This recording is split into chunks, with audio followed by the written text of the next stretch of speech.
মাটি খুঁড়লেই বেরিয়ে আসছে বিষধর সাপ, সঙ্গে মিলছে ডিমও। বিষধর সাপের মধ্যে রয়েছে গোখরা ও রাসেলস ভাইপার।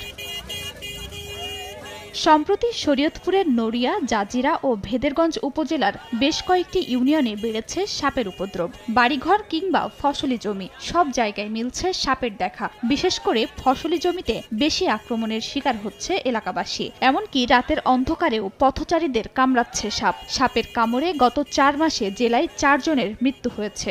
সবচেয়ে বেশি আতঙ্কিত চরাঞ্চলের বাসিন্দারা। কৃষিকাজ করতে গেলে অনেক সময় আমরা ভয় পাই, এটা বলে বিষাক্ত সাপ। ভ্যাকসিন পাইতে মানে রোগী আক্রান্ত বেশি হয়ে যায়। এই সাপের ভ্যাকসিনগুলো চলাঞ্চলের স্বাস্থ্য কমপ্লেক্সগুলোতে দেওয়া অত্যন্ত জরুরি। স্বাস্থ্য বিভাগ বলছে জেলার সব সরকারি হাসপাতালে সাপের পর্যাপ্ত অ্যান্টিভেনম মজুত রয়েছে। কাউকে সাপে কামড়ালে ওঝার কাছে না গিয়ে হাসপাতালে নেয়ার আহ্বান চিকিৎসকদের। নগদের কাছে সব গ্রাহকই প্রিয়, তাই তো সারা দেশে ক্যাশ আউট চার্জ সবচেয়ে কম।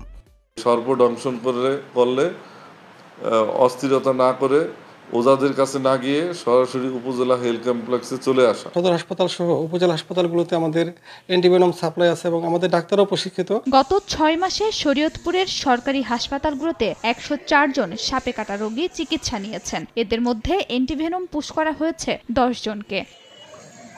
সময় সংবাদ, শরীয়তপুর।